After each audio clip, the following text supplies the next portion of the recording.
Tesla has started delivering the Model Y on Friday, only about a year after original unveiling, which was actually half a year ahead of when they promised. And boom, there's me at the unveiling. And I know everyone's been checking out all these videos of the walk around. This is one that I posted on my channel. Thank you to one of my viewers who sent me this video, Chris Tarangle.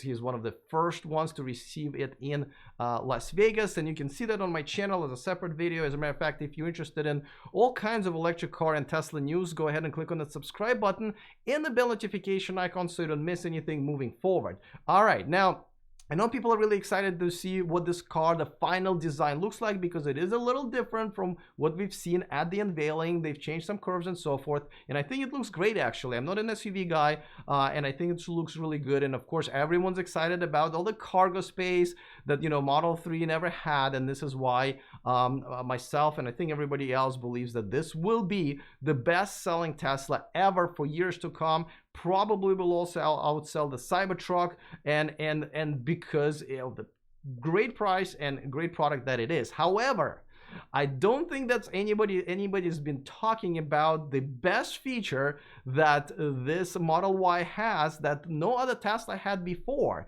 and I'm talking about a heat pump.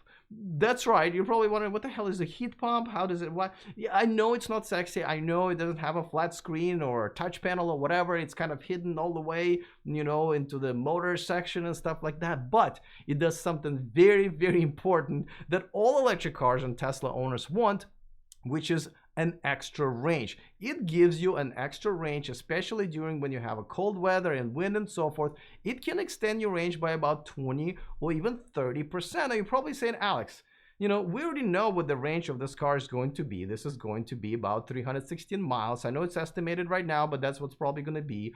And that's what the ETA range is. But if you're a Tesla driver, or really most electric car driver, you probably know that that's not the range it's going to get. As a matter of fact, if you're driving Tesla and when it's very cold or windy or both, you can lose up to half of that range.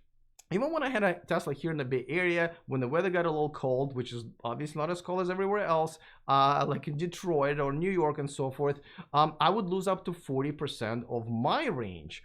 Now, the heat pump, the not very sexy thing that I'm so excited about, is extends that actual range. Now, how could it be that something extends the actual real world range but does not really extend the EPA range? Well, there are two reasons for that. First, the way heat pump works, and secondly, the way EPA rating works. So let me explain to you about both, and it will make the entire sense to you, and hopefully you'll be as excited about it as I am right now. Before that, of course, I need to pay some bills, so I can also maybe afford Model Y one day. So let me remind you that this video and this channel is sponsored by Byton. Check out their all-electric SUV called M-Byte. It costs absolutely nothing to reserve one. It's coming to the US and Europe next year, so reserve yours using the description, the link in the description of this video. And Evanex, the aftermarket accessories for Tesla, including the Model Y that's coming. Use E4Electric, the name of this channel, as a discount code for purchases over $100. All right, let's talk about the electric pump. The heat pump, not the electric pump, the heat pump. All right, so now the reason we even know that it exists is because of the manual they've just released for everybody, with probably the best picture of Model Y that I've ever seen. A beautiful snow white. You can download that manual from their website, but on page 50 something, they in a high voltage components section. I'm assuming it's for people who want to take it apart and make sure they don't die from like an electroshock.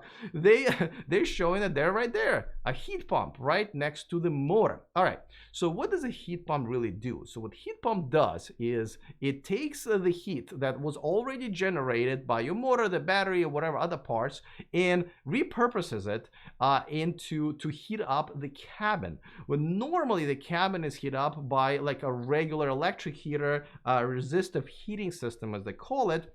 And that uses a lot of energy, and it uses it directly from the battery, right? So think about it like if you have cold hands, right? You can do this like this, right? Using the existing heat that your lungs already generated before you breathe it out, or you can warm your hands up on your dog or your spouse, right?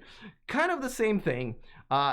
Minus the divorce, but it's the concept is the same, right? So heat pump will take the existing heat and distribute it to warm up your cabin versus using the electric heater, which all of the other Tesla cars use. And because they're drawing all of that from the new energy from the battery, that's why you get the range that's way below EPA. Now, there is a limitation for the heat pump, okay? For example, when the temperatures drop below about 0 Fahrenheit, they're out. Now, the technology is improving, and I'm sure it will get better, but that's where even a heat pump is not able to help you, and it switches back to the electric heater. And when you just get into the car, so it needs to be heated up really, really quickly, it starts with a electric heater and then kind of hands this over to the heat pump. So that's how you add all this range, 20 up to 30%, with a heat pump, because you're not using that energy from your battery. Now, I have to say that there are some cars that are already out there, like Nissan Leaf and BMW i3, Renault Zoe in Europe, and Kia Niro EV, that have a heat pump. And that's why, for example, Niro EV, and I can vouch for this, gets an actual real world range way better than the EPA rating. As a matter of fact, in my Facebook group for Niro EV owners, a lot of people reporting it that it's over 300 miles of the realistic range, and where I believe it's rated at about 259. So how does that happen?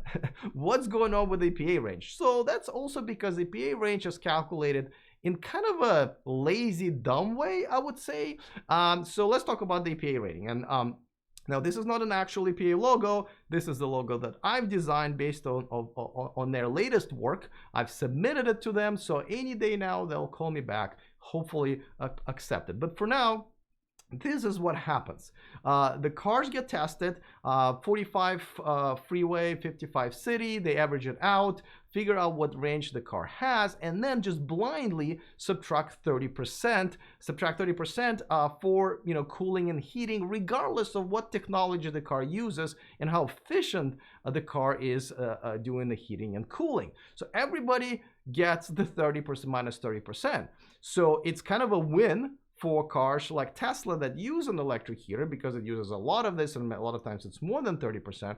And it's a loss for cars like Kia Niro EV that actually don't use as much as 30%. Sometimes it's only 10% of energy that it uses to heat up the cabin. So that's why the EPA range is just out of whack, and I hope one day they fix it. So let me know if now you're as excited about the heat pump, especially in the Model Y, as I am. Let me know in the comment section if you are or not. Other than that, see you guys next time, and remember to stay charged.